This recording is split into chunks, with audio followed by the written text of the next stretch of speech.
Olá pessoal, eu sou o Léo, aqui nesse canal a gente conversa sobre literatura e no vídeo de hoje a gente continua a nossa leitura das Argonáuticas do Apolônio de Rhodes, com a segunda parte do segundo canto, do verso 537 até o final. Lembrando que dependendo da edição, essa numeração dos versos pode variar um pouquinho. E lembrando também que para quem quiser assistir aos vídeos anteriores dessa série e também aos próximos, aqui na descrição desse vídeo tem um link com a playlist das Argonáuticas. No vídeo anterior, os argonautas enfrentaram Amico, o arrogante rei dos Bébrices, e depois chegaram na Trácia, onde conheceram o adivinho Fineu, que fez revelações sobre o futuro da viagem.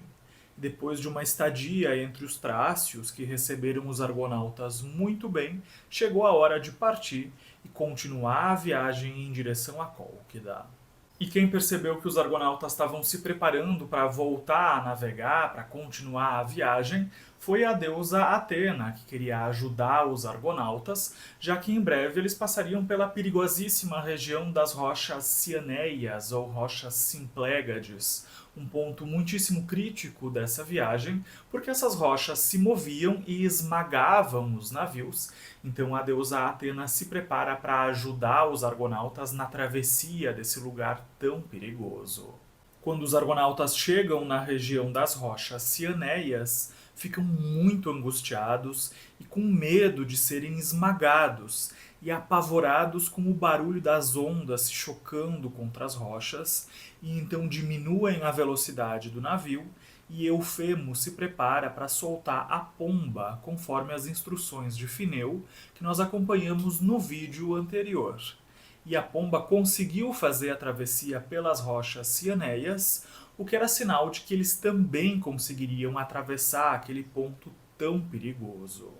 Entusiasmados, os argonautas remam com toda a força para passar pelas rochas Cianeias o mais rápido possível e enfrentam um mar revolto que fazia com que fosse difícil de controlar o navio, e ficam com muito medo de serem esmagados. E de tão agitado que o mar estava, chegaram a pensar que seria inevitável que o navio fosse completamente destruído. E uma grande onda naquele ponto tão revolto do mar quase afunda o navio, mas o timoneiro Tifes consegue manobrar o navio a tempo e escapar dessa onda. Mas mesmo assim o mar continuava muito agitado, dificultando muito que o navio pudesse ser controlado, e nesse momento quem intervém é a deusa Atena, que segura uma das rochas cianeias com uma das mãos e com a outra mão empurra o navio, que consegue fazer então a passagem pelas rochas, e nesse momento em que o navio passa, as rochas se fecham, exatamente no último momento, como uma cena de filme, e nessa passagem então pelas rochas, as rochas esmagam uma partezinha de trás do navio, da popa, mas por sorte era só um ornamento do navio, nada estrutural que pudesse afundar o navio e acabar com a viagem, era só um enfeitezinho ali na parte de trás, e com isso os argonautas escapam no último momento, só conseguem escapar por conta da ajuda de Atena e ficam gelados de pavor por terem quase morrido e conseguido escapar então no último instantezinho. Depois dessa experiência aterrorizante que deixou todo mundo mudo de pavor, o primeiro a quebrar o silêncio foi o timoneiro Tifes, que disse que eles só tinham escapado com vida daquela passagem porque o navio era muito bom e também por conta da intervenção da deusa Atena. E se virando para Jasão, ele diz que nem Jasão nem os outros argonautas precisavam mais se preocupar com nada, porque eles tinham uma deusa favorável a eles, que tinha acabado de salvar eles da morte, e também porque o adivinho Fineu tinha previsto que eles conseguiriam passar pelas rochas cianeias com vida, eles tinham acabado de conseguir passar, e isso significava que eles também conseguiriam cumprir a missão de pegar o Tosão de Ouro e conseguir voltar para casa, porque o adivinho Fineu também tinha previsto isso e tinha acabado de acertar a questão então da passagem pelas rochas. Mas Jazão, ainda apavorado por todos terem quase morrido, não se entusiasma muito com essa fala de Tifes. Ele ainda estava bastante assustado e disse que foi um erro ter aceitado essa viagem, porque desde que eles tinham começado a viajar, ele não tinha mais um momento de paz, estava colocando sempre um monte de gente em perigo. Eles nem tinham chegado perto da Cólquida ainda e já tinham passado por vários perigos, estavam sempre correndo risco, e com isso ele tinha colocado várias pessoas inocentes em perigo, que tinham deixado as pessoas amadas para trás, e tudo o que ele queria era poder terminar logo essa viagem e voltar para casa e esquecer de vez essa viagem. Mas Jazão também é otimista nessa fala e diz que acreditava que o pior perigo eles tinham acabado de vencer e que, na opinião dele, certamente eles não passariam por nada tão perigoso quanto aquilo, mas coitado, né? Ele nem imaginava ainda todos os perigos que viriam pela frente e que a gente vai descobrir então nos próximos cantos das Argonáuticas. E depois desse susto, os argonautas voltam a remar e seguem viagem, e no fim do dia chegam completamente exaustos na ilha Tíbia. E nessa ilha Apolo aparece para eles e todos ficam muito espantados, sem coragem para olhar o deus nos olhos, e ficam todos de cabeça baixa enquanto Apolo passava e se afastava em direção ao mar. E por conta dessa aparição inesperada, Orfeu sugere que eles fizessem altares e sacrifícios a Apolo para garantir que o deus fosse favorável a eles, e assim os argonautas fazem.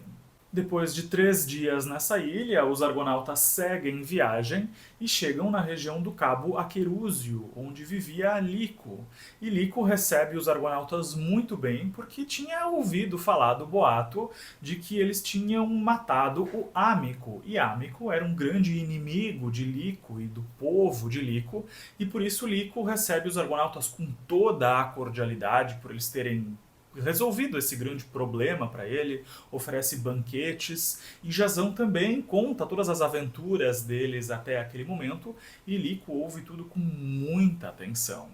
E como Lico estava muito grato por os argonautas terem derrotado Ámico, ele queria retribuir esse favor e entrega um dos filhos, chamado Dácilo, para que Dácilo acompanhasse os argonautas na viagem, porque Dácilo era muito conhecido por vários povos na região, então os argonautas teriam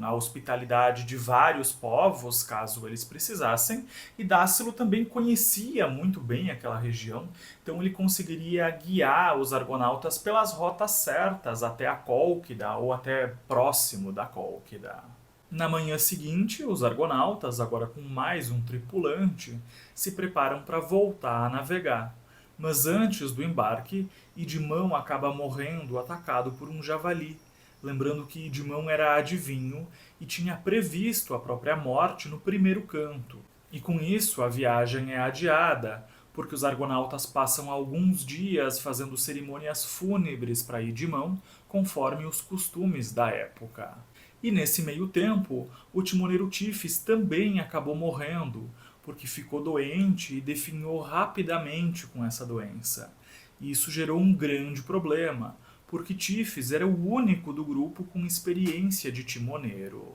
Os argonautas ficam extremamente abatidos com a morte daqueles dois companheiros, ficam sem ânimo nenhum para continuar a viagem e teriam continuado naquela região por muito mais tempo caso a deusa Hera não tivesse feito uma intervenção, e Hera fez então com que Anseu e Peleu animassem toda a tripulação para que eles conseguissem seguir viagem. Peleu diz que existiam mais timoneiros entre aqueles homens, mesmo que sem tanta experiência assim quanto o Tifes, mas Jazão, mesmo assim, não se anima, estava muito abatido pela morte desses dois companheiros tão queridos e fica com medo também de que eles acabariam ficando naquela região para sempre e jamais conseguiriam cumprir a missão e nem voltar para casa. E quem acaba se oferecendo para ser o novo timoneiro é Anseu, que tinha alguma experiência, mas não tanta assim como Tifes. E então a viagem recomeça, os argonautas costeiam várias regiões, costeiam as regiões assírias, as regiões em que viviam as amazonas, que eram mulheres guerreiras muito poderosas, mas não veem nenhuma. E Apolônio nos dá a descrição de várias regiões por onde eles vão passando, descrições bastante curiosas. A que eu mais achei curiosa foi a do povo tibareno, em que as coisas aconteciam mais ou menos ao contrário, porque lá eram os homens que ficavam grávidos, assim como os cavalos marinhos. Depois de dias navegando, eles chegam na ilha de Ares, que era cheia de pássaros, exatamente como Fineu tinha previsto. E esses pássaros tinham penas cortantes e eram bastante agressivos. E inclusive um dos argonautas é atingido por uma dessas penas no ombro e precisa tratar o ferimento. E como essas aves eram muito numerosas e agressivas, os argonautas não conseguiriam atirar flechas contra todas elas para poderem desembarcar na ilha. E então usam uma estratégia diferente, fazendo muito barulho, batendo nos escudos e com isso espantando as aves, conseguindo desembarcar na ilha de Ares. Mas ainda restava a dúvida sobre o que eles deveriam fazer nessa ilha. Isso porque o adivinho Fineu tinha dito que nessa ilha viria uma ajuda muito importante, mas que ele não tinha a autorização de dizer o que era. Então a única coisa que restava para os argonautas era esperar. E a profecia de Fineu se cumpre porque naquele mesmo dia quem também estava viajando eram os filhos de Fricho. Lembrando que Fricho foi o homem que fugiu no carneiro voador que acabou gerando o tosão de ouro que os argonautas estavam indo buscar, e a gente conversou mais sobre isso no vídeo de introdução às argonáuticas. Mas naquele mesmo dia, a viagem dos filhos de Fricho foi interrompida, porque o navio em que eles navegavam foi atingido por uma tempestade muito forte, foi destroçado, só que esses rapazes conseguiram sobreviver agarrados em destroços que flutuavam e acabam parando na ilha de Ares, exatamente a mesma ilha onde os argonautas tinham parado. Os dois grupos então acabam se encontrando nessa mesma ilha, sem saber um quem era o outro, mas Jasão fica desconfiado de que aquilo podia ser parte da profecia de Fineu, uma profecia misteriosa que ele tinha dito que não podia revelar muitos detalhes, e questiona aqueles rapazes quem eles eram, de onde eles vinham e para onde que eles estavam indo. Os rapazes então contam que eles eram filhos de Fricho do Tosão de Ouro, que eles vinham de Ea, na Cólquida, para onde os argonautas coincidentemente estavam tentando ir, então essa era uma coincidência muito feliz, porque ajudaria os argonautas a chegarem na Cólquida. E os filhos de Fricho também contam, então, que eles estavam viajando para buscar uma espécie de herança deixada pelo pai, que tinha falecido. Lembrando que Fricho era casado com Calcíope, que era filha do rei Eta, que os argonautas ainda teriam que enfrentar quando chegassem na Cólquida. Os 4 filhos de Fricho também revelam os seus nomes. Eles se chamavam Frontide, Citícero, Melas e Argos. Lembrando que entre os argonautas também tem alguém com o nome Argos, mas eles são pessoas completamente diferentes que a gente não pode confundir. Isso porque o Argos dos argonautas foi o construtor do navio Argo, e o outro Argos então era filho de Fricho. E diante daquela enorme coincidência, Jasão desconfia que tudo aquilo talvez fosse obra dos deuses e acolhe aqueles rapazes, eles fazem sacrifícios aos deuses, fazem banquetes, e depois Jasão explica o contexto da viagem para os filhos de Fricho,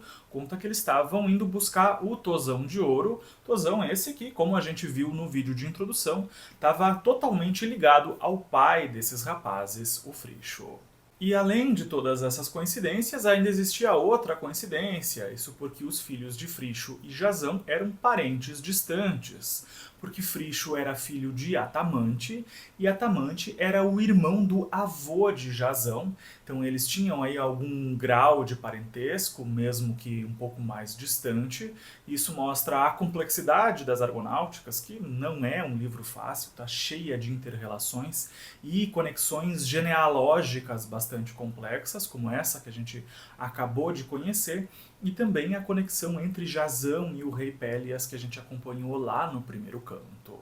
E depois que Jasão conta que estava viajando para Ea, na Cólquida, em busca do Tozão de Ouro, os filhos de Fricho contam que não seria uma tarefa nada fácil pegar o Tozão de Ouro. Isso porque Etes, rei da Cólquida e avô daqueles rapazes filhos de Fricho, era alguém com uma personalidade muito difícil, um homem cruel, e não ia gostar nada dessa história de que alguém queria pegar o Tozão de Ouro, e certamente não daria o Tozão só com alguém pedindo por favor, como era o plano de Jasão. E como se não bastasse, o Tozão era vigiado por uma enorme serpente que nunca dormia, o que dificultaria muito as coisas, e os argonautas ficam pálidos com aquelas revelações que mostravam que pegar o Tozão de Ouro era praticamente impossível. Peleu pede para que os filhos de Fricho não desencorajassem o grupo, porque Eta ou Etes podia ser um rei bastante cruel, mas os argonautas também tinham ali as suas habilidades e saberiam como contornar as dificuldades que iriam aparecer no caminho deles, e a conversa sobre essas dificuldades se estende noite adentro. Na manhã seguinte, os argonautas deixam a ilha de Ares, agora com os 4 filhos de Fricho incorporados à tripulação, e logo avistam as montanhas do Cáucaso, onde Prometeu era castigado, e inclusive ouvem os gritos de Prometeu tendo o fígado rasgado por uma águia. E à noite o grupo chega na foz do rio Fazes, na Cólquida, que atualmente é chamado de rio Rione, na Geórgia, rio que deságua no Mar Negro, por onde eles vinham navegando nos últimos dias. E agora, posicionados diante da foz do rio Fazes, eles podiam ver as montanhas do Cáucaso e a cidade de Ea, governada por Etes, se eles olhassem para a esquerda, e se eles olhassem para a direita, eles podiam ver a planície de Ares, onde estava o bosque, onde ficava o Tozão de Ouro guardado por uma serpente. Os argonautas navegam discretamente pelo rio Fazes, avançando cada vez mais pelo território do rei Etes. E essa região é bastante vascularizada, cheia de cursos d'água que se unem ao Fazes, fazendo com que eles conseguissem se deslocar com o navio dentro daquele território, navegando pelo rio Fazes e pelos seus afluentes. E agora que os argonautas tinham finalmente chegado na Cólquida, eles precisavam decidir como eles fariam para pegar o Velo de Ouro. Eles precisavam decidir se eles pediriam o Velo de Ouro gentilmente para o rei Etes, o que os filhos do Fricho já disseram que não seria tão simples assim, ou se eles pegariam esse Velo de Ouro de uma maneira menos educada, se eles roubariam esse Velo de Ouro, o que também teria muitas complicações por conta da serpente que vigiava o Tozão de Ouro. Mas a gente só vai descobrir qual foi a decisão dos argonautas no próximo canto. Os argonautas então escolhem um lugar discreto para ancorar o navio e passar a noite, já que eles não queriam ser vistos, não queriam chamar a atenção de ninguém de maneira nenhuma para a segurança deles. E nesse ponto termina o canto 2, e a partir então do próximo vídeo a gente começa a conversar sobre o canto 3, onde Medeia entra nessa história, deixando tudo muito mais interessante.